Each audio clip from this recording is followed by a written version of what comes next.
बच्चे को जन्म देते हुए मां का इंतकाल हो जाता है। उफ। लेकिन शौहर को उसकी बीवी की नसीहत याद होती है कि इस बच्चे का ख्याल रखना है। देखते ही देखते बच्चा वो 3 साल का हो जाता है।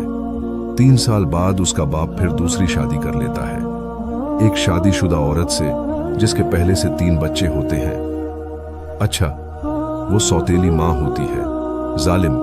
वो उस यतीम बच्चे पर बहुत जुल्म करती है। एक दिन ऐसा ही होता है, उस सौतेली मां की फैमिली आती है दावत पर और वह यतीम बच्चा भी बैठ जाता है।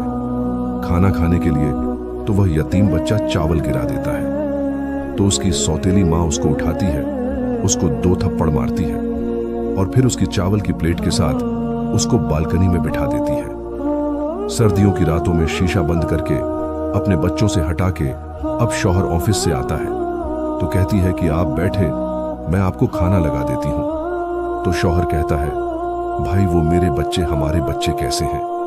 वो कहती है, वो तो बच्चे सो गए तो शौहर भी सो जाता है। जब शौहर सो जाता है तो उसकी बीवी ख्वाब में आती है और कहती है कि मेरे बच्चे का ख्याल रखो।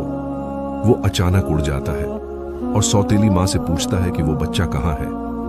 मेरा उसने बोला, वो तो सो रहा है, आप बेफिक्र होकर के सो जाए। वो सो गया, बच्चे सो रहे हैं, सारे एक साथ। फिर वो सो जाता है। उसका मियाँ फिर उसके ख्वाब में उसकी बीवी आती है कि देखो मैं कह रही हूं मेरे बच्चे का ख्याल रखो। तो फिर उठ जाता है और फिर उससे पूछता है कि वो बच्चा कहाँ है, बच्चे सब खैरियत से हैं?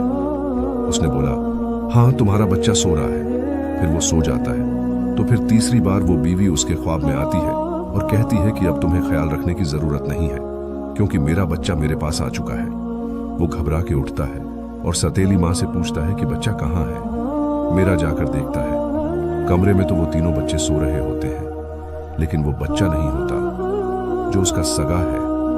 वो उसको ऊपर याद आता है उसकी मां को कि मैंने तो उसको बालकनी में बंद कर दिया था बाहर। हाँ, तो जैसे ही जाके वो बालकनी का शीशा खोलता है तो वो 3 साल का बच्चा चावल की प्लेट लेके और अपना मुंह घुटनों के अंदर दबा के बैठा हुआ होता है। जब बाप उसको जाकर हिलाता है तो वो मर चुका होता है।